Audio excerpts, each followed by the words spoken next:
आपके दांतों में इतनी सड़न है, आपको इतना खर्चा लगेगा। क्या आपके दांतों में इतनी सड़न है तो इतना खर्चा लगेगा। क्या आपके दांतों में इतनी सड़न है तो इतना खर्चा लगेगा। सोच रहे होंगे कि मैं समझाना क्या चाहती हूँ, मैं क्या बताना चाहती हूँ आपको। आपको मैं इस वीडियो में बताऊंगी अगर आपके दांतों में सड़न है, आपके दांतों में कैविटी लगी है, कितना आपको खर्चा लग सकता है। ना सड़न है उसका खर्चा कितना होगा, ज्यादा सड़न है उसका खर्चा कितना होगा, शुरुआती सड़न है तो कितना खर्चा लगेगा, ज्यादा सड़न है तो कितना खर्चा लगेगा, पेन है तो कितना खर्चा लगेगा। ये सारी बातें मैं आपको इस वीडियो में बताऊंगी। हेलो एवरीवन, मैं हूँ डॉक्टर प्रीति। तो आइए एक और इन्फॉर्मेटिव वीडियो शुरू करते हैं जो कि आपके लिए काफी इन्फॉर्मेटिव रहेगा। आपके दांतों में कुछ इस तरह से सड़न है, आपके दांत में बिल्कुल भी आपको पेन नहीं है, वहाँ पे बिल्कुल भी आपको दर्द नहीं है, बहुत केयर करते हैं अपने दांतों को और आप अपने डेंटिस्ट को दिखाते हैं, आपके डेंटिस्ट देखते हैं तो बताते हैं कि जो सड़न है शुरुआती सड़न है, इसको हम नॉर्मल मसाला भर देंगे तो आपकी सड़न वहीं रुक जाएगी, आपके नेचुरल दांत है बच जाएंगे। इससे आप क्या क्या बचा लेते हैं, पहला तो सबसे पहला आप अपना पैसा बचा लेते हैं, बहुत कम खर्च में आप अपने दांत को बचा लेंगे। आगे आपको मैं बताऊंगी कि कितना पैसा आपको लगेगा इस शुरुआती सड़न को ठीक करने में। दूसरी कि आपको वहाँ पे कोई भी दर्द नहीं होगा। तीसरा, वहाँ पे आपको कोई भी इंजेक्शन लगाने की ज़रूरत नहीं है। चौथा, आपको कोई भी मेडिकेशन, कोई भी दवा खाने की भी ज़रूरत नहीं है और आपके दांत बच सकते हैं।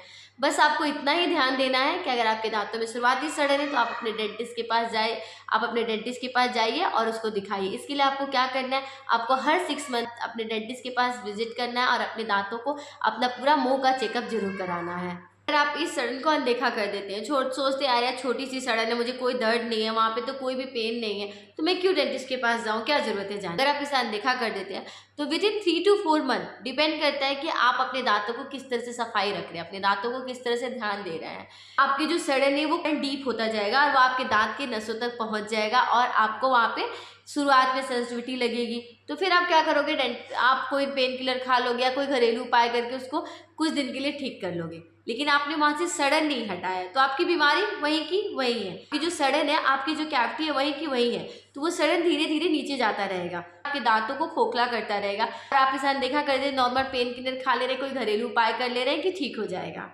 जब आपका दर्द बिल्कुल आपसे बर्दाश्त नहीं होगा, आपके दांत के नसों तक पहुंच गया रहेगा, आपके एकदम बिल्कुल बर्दाश्त नहीं होगा, रात को नींद नहीं आएगी, कोई भी पेन किलर काम नहीं कर रहा है, तब आप अपने डेंटिस्ट के पास जाएंगे।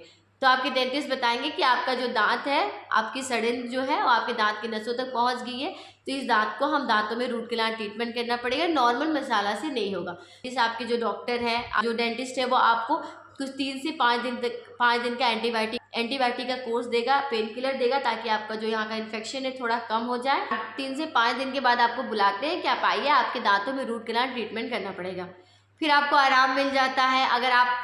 अगर आप डेंटिस्ट के पास आते हैं, उसमें रूट कैनाल ट्रीटमेंट करा लेते हैं, आपके दांतों में आराम मिल जाएगा, आपका दांत बच जाएगा। लेकिन अगर आप उसे अनदेखा कर देते हैं, बहुत से पेशेंट में ऐसा होता है कि दवा खा लेने के बाद उसका दर्द ठीक हो जाता है, तो पेशेंट क्या करता है, छोड़ देता है कि चलो यार दर्द तो ठीक हो गया, लेकिन फिर उसको 15 या 20 दिन के बाद या 1 महीना या 2 महीने के बाद उसके दांतों में फिर से दर्द होता है।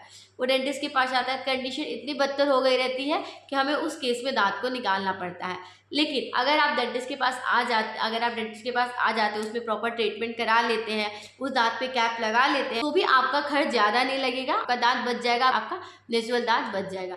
लेकिन अगर आप उसे अनदेखा कर दे रहे हैं, बहुत से पेशेंट क्या करते हैं, रूट कैनाल ट्रीटमेंट करा लेते हैं, उस पर कैप नहीं लगाते हैं, चलो ठीक है अब तो दर्द नहीं है ना, चल जाएगा दांत। अगर आप वहाँ पे कैप नहीं लगाएंगे तो आपके दांत टूट सकता है, क्योंकि आरसीटी करने के बाद वहाँ पे दांत में जो सड़न होती है उसको साफ करने के बाद वो दांत कमजोर हो जाता है। इसीलिए हम बताते हैं कि आरसीटी ट्रीटेड दांत में, जिसपे आरसीटी हुआ है, वहाँ पे कैप जरूर लगाएं। अगर आप कैप लगा लेते हो तो आपकी दांत आराम से चलती है, लेकिन अगर आप कैप नहीं लगाते तो दांत टूट जाता है। दांत टूट गया मतलब आपको उस दांत को निकालना पड़ता है, दांत निकल गया तो वहाँ पे दांत खाली हो जाता है, मतलब अगल बगल दांत है, बीच में दांत नहीं रहता है। जब वहाँ पर दांत निकल जाएगा तो आपको खाने में दिक्कत होगी, आपके जो अगल बगल के दांत होंगे वहाँ पे टिल्ट होने के चांस होंगे, आप मुंह बंद करोगे तो कोई कांटेक्ट पॉइंट नहीं मिलेगा, और सबसे इंपॉर्टेंट बात कि अच्छा भी नहीं दिखता है कि मुंह में दांत नहीं है। तो आपको 2 ट्रीटमेंट ऑप्शन बताएंगे, या तो आप अपने दांतों में ब्रिज लगवा लीजिए या आप अपने दांतों में इम्प्लांट करा लीजिए। ब्रिज लगेगा तो आपके जहाँ पे दांत नहीं है वहाँ के अगल बगल दांत का हम सपोर्ट लेंगे, अगर उस दांत की कंडीशन अच्छी है, दांत की कटिंग करके हम तीन दांतों का ब्रिज बन के आएगा, उस पर लगा सकते हैं। लेकिन अगर आपका जहाँ पे दांत नहीं है वहाँ के अगल बगल का जो दांत है उसकी कंडीशन ठीक नहीं है, तो उस दांत में हमको रूट कैनाल ट्रीटमेंट करना पड़ेगा ताकि आपको फ्यूचर में कोई दिक्कत ना हो। फिर हमको वहाँ पे ब्रिज बना के देंगे ताकि आपका जो दांत है काफ़ी दिनों तक चले। अब आप समझ सकते हैं कि आपका खर्चा लग सकता है। अगर आप अपने अगल बगल दांतों को नहीं छेड़ना चाहते हैं, अगर आपके पास पैसे हैं, आप चाहते हैं कि उसमें इम्प्लांट कर दें, तो वहाँ पे हम इम्प्लांट लगा देते हैं। तो पेशेंट को पता ही होगा कि इम्प्लांट का खर्चा क्या होता है। अब आप समझिए कि अगर आप जो आपकी सडन शुरुआती है आप उसे अनदेखा कर दे रहे हैं तो आपको कितना आपका खर्चा लग रहा है।